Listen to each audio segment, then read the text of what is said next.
To say Israel has the right to self-defense is like saying Captain Cook, when he planted the British flag in the Aboriginal nations of what would later become Australia, was somehow self-defense of Britain. We are not living in a situation where Israel can be defined as defending itself. It controls what goes in and comes out of Gaza. It controls the electricity in Gaza. It controls the seas of Gaza. It controls the skies of Gaza. This is not about self-defense, and it never was. You are gaslighting the entire world, and we have had enough.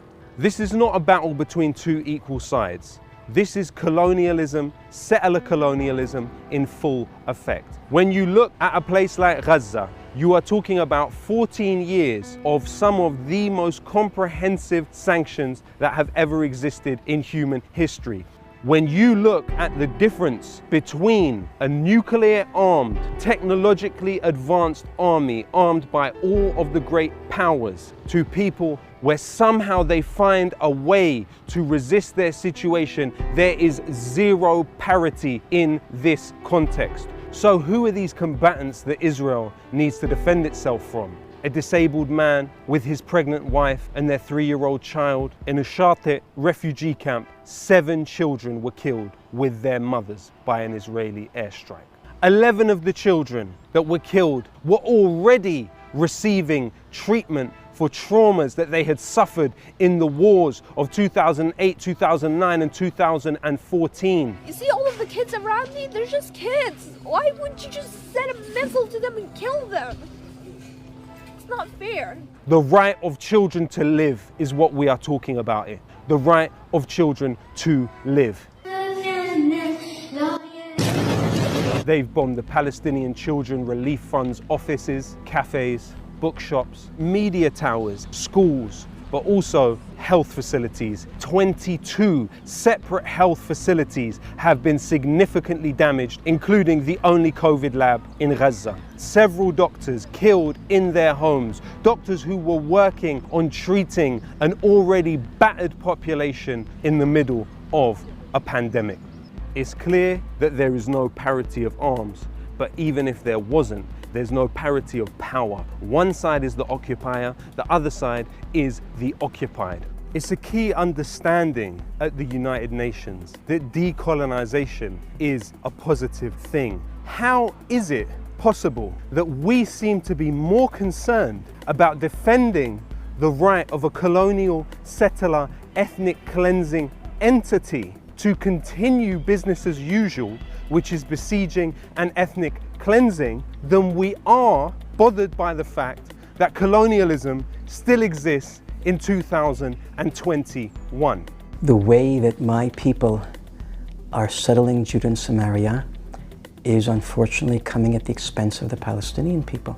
When you look at figures like Theodor Herzl, credited as the founder of the Zionist movement, their conception was very much a colonial project in the mirror image of European colonialism. There are 440 Israeli colonies in the West Bank, housing over 500,000 illegal settlers who are armed and have control over 80% of the water in the West Bank. Those settlements are deemed illegal by UN Resolution 2334. Who funds those settlements and where does the money come from? Well, Roman Abramovich, prior to receiving citizenship from Israel, moved $100 million from the British Virgin Islands to Elad, which is hell-bent on ethnically cleansing Sheikh Jarrah and has successfully ethnically cleansed many parts of Jerusalem. Who else funds Elad? The Clermont Family Foundation. It has funded the Center for Security Policy, led by Frank Gaffney, an organization which is also funded by Raytheon and Lockheed Martin. The Center for Security Policy gave the foundational work to Donald Trump for the Muslim ban. The Clermont Family Foundation also funded Middle East Forum, led by former employee of the Israeli Ministry of Defense, Greg Roman. Middle East Forum funded the Free Tommy Robinson campaign, and as a think tank were quoted 13 times by Anders Breivik following his massacre of over 70 people in Norway. Another organization that funds Elad is the Hertog Foundation. They also funded the David Horowitz Freedom Center, which employed both Katie Hopkins, big round of applause for Israel. Yes, come on Israel. And Tommy Robinson. Palestine. Why would you support Palestine? The Hertog Foundation funds the Friends of the IDF and Middle East Forum. The Friends of the IDF had on their board Robert Shillman. Robert Shillman also funded Tommy Robinson. What we see here is an intertwining of interests between Zionist actors around the world who believe that their interests are served by not only funding violent settlement in the West Bank and a war against indigenous Palestinian people, but also pushing domestic Islamophobia within Britain and the United States. Everything is the Jews, not a single piece for other people, only for us. And we won't give anybody else, just for us. Today we see raw fascism within the Green Line. There is over 50 different laws within the state of Israel that enshrine inequality between Palestinian citizens of Israel and Jewish Israelis. We see Palestinians being lynched, but what could have more adequately articulated the inhumanity and the racism than seeing young Zionist men in Jerusalem dancing and celebrating while seeing a fire stemming from the courtyard of Al-Aqsa Mosque.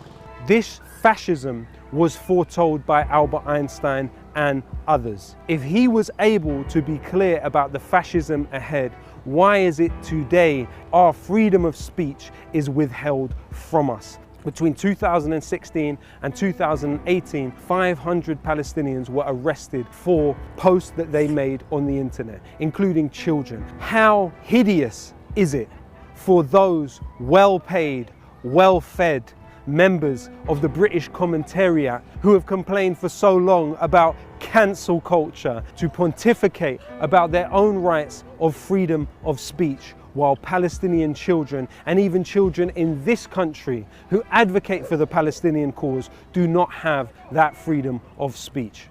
Babies and children are getting killed for no reason at all in Palestine. If you've got your racist views, take them somewhere else because they're not welcome here. You have a sophisticated campaign to depict the victim as the aggressor and the aggressor as the victim. The Zionist project has necessitated a level of censorship, not only in Britain, but in Palestine and in other places around the world.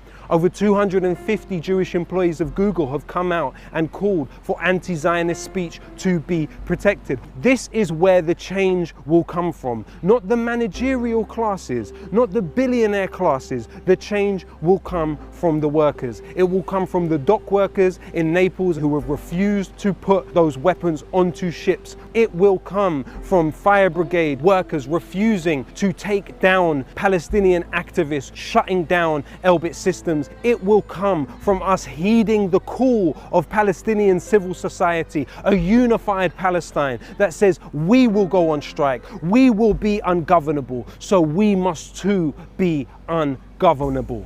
We exist at a time over the last 5 years where the elite narrative has been permanently discredited. Whether it is through the Black Lives Matter mobilizations, the Extinction Rebellion mobilizations, we are seeing a clear gap between those that decide policy and decide news and the representation of that policy and those that are affected by that policy. We must link together all of these things, as Black Lives Matter bravely did, standing with the Palestinians. It is that type of solidarity which we must build across the world. People are naturally empathetic, and when they see the spectacular forms of violence that have been displayed over the last few days, it is expected that they would respond the ways they have. Well, let's remember that the continuous Nakba is full of slow and less spectacular violence. Do not look away now. Continue to organize, to educate, to learn, and to demand. We can't expect from the mainstream media real, serious coverage that is free from the manipulation of powerful actors. That's why we want you to join Double Down News now on the Patreon and make this happen. Join the future of journalism. Join Double Down News on Patreon.